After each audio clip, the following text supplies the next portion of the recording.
कि दिल्ली दंगे को लेकर दिल्ली हाई कोर्ट ने दिल्ली पुलिस को बेहद बुरी तरीके से लताड़ा है, फटकार लगाई है। अधपका और एक कागज के टुकड़े का यूजलेस पीस ऑफ पेपर, ये शब्दों का इस्तेमाल किया है हाई कोर्ट ने। इसलिए किया है क्योंकि दिल्ली दंगों की जांच कर रहे मामले में एक आरोपी का जो कबूलनामा है वो एक न्यूज़ चैनल पर चला, और जब मीडिया में आया तो उसको जो बाकायदा जो आरोपी है उसने इसको लेकर चुनौती दी कि कैसे उसका एक बयान जो उसने दिल्ली पुलिस से शेयर किया या दिल्ली पुलिस को दिया है वो मीडिया तक पहुंच गया है। और इसको लेकर दिल्ली पुलिस से जांच करने के लिए भी कहा था दिल्ली हाई कोर्ट ने। लेकिन दिल्ली हाई कोर्ट ने जो दिल्ली हाई कोर्ट की निगरानी में या उनके कहने पर जो जांच हुई है वो बेहद लचर किस्म की हुई है, और विजिलेंस कमिश्नर को इसके लिए अब बुलाया जा रहा है, 5 मार्च को पेश होने के लिए कहा है। सौरभ शुक्ला हमारे सहयोगी हमारे साथी सौरभ शुक्ला जुड़ रहे हैं। बिल्कुल सौरभ, यहाँ पर कोर्ट में क्या कुछ कहा गया है? दिल्ली पुलिस को जमकर यहाँ फटकार लगाई है और 5 मार्च को बाकायदा स्पेशल कमिश्नर को सफाई देने के लिए बुलाया गया है। देखिए जया, बहुत स्ट्रॉन्ग वर्ड्स हैं जस्टिस मुक्ता गुप्ता के, और कल हाईकोर्ट में हियरिंग थी। आसिफ इकबाल तन्हा है, 24 साल के, ये जामिया में पढ़ते हैं और इनकी गिरफ्तारी हुई थी FIR नंबर 59 जिसमें UAPA की धारा है, और ये एक वाइडर कॉन्स्पिरेसी को इन्वेस्टिगेट कर रही है। स्पेशल सेल इसकी जांच करी दिल्ली पुलिस की।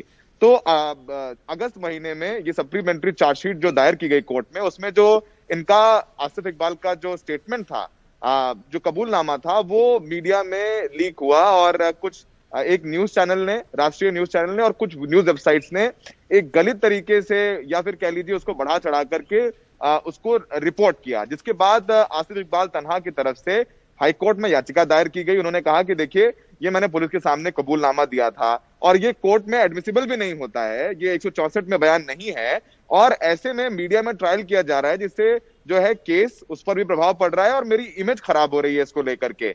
जिसके बाद दिल्ली हाई कोर्ट ने उस न्यूज चैनल को और दिल्ली पुलिस को नोटिस जारी करके इस पर पूछा था कि ये कैसे लीक हो गया।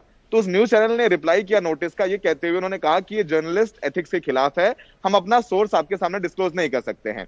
और कोर्ट ने दिल्ली पुलिस से कहा था कि आप इसकी विजिलेंस जांच कराइए कि ये लीक कैसे हो गई।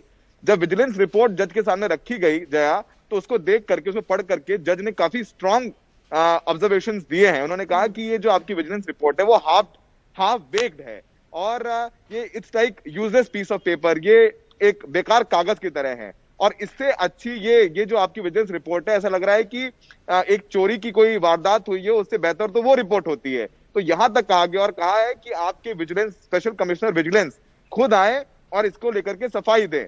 कोर्ट में दिल्ली पुलिस ने कहा कि देखिए हमने जांच की है, हमारी तरफ से ये सूचनाएं लीक नहीं हुई है, और हमने केस के अप्रूवल के लिए हमने फाइल दिल्ली सरकार के पास और केंद्रीय गृह मंत्रालय के पास भेजी थी। कोर्ट ने यह भी कहा कि देखिए ये तो कोरियर से भी नहीं भेजी गई थी, ये जो रिपोर्ट है, जो चार्जशीट है, ये तो हाथ से बड़ी बाकायदा सीलबंद तरीके से भेजी गई थी, फिर भी ये कैसे लीक हो गई। हम आपको दोषी नहीं ठहरा रहे हैं, लेकिन जो आपने जांच की थी वो बेहद लचर है, हाफ बेक्ड। उन्होंने ये भी कहा कि आप इसमें जो आपने जो कंडक्ट की है, कई महीने थे आपके पास जांच करने के लिए कि कैसे रिपोर्ट लीक हुई, और आपने जो रिपोर्ट दायर की है विजिलेंस रिपोर्ट, ये बिल्कुल बेकार है। इसमें काफी डिटेल्स नहीं है, किसने ये रिपोर्ट जाकर के दी, किसके हाथ से दी गई, कैसे लीक हो गई मीडिया में, और ऐसे चल गया। तो तमाम तरीके की जबरदस्त तरीके से फटकार लगाई है।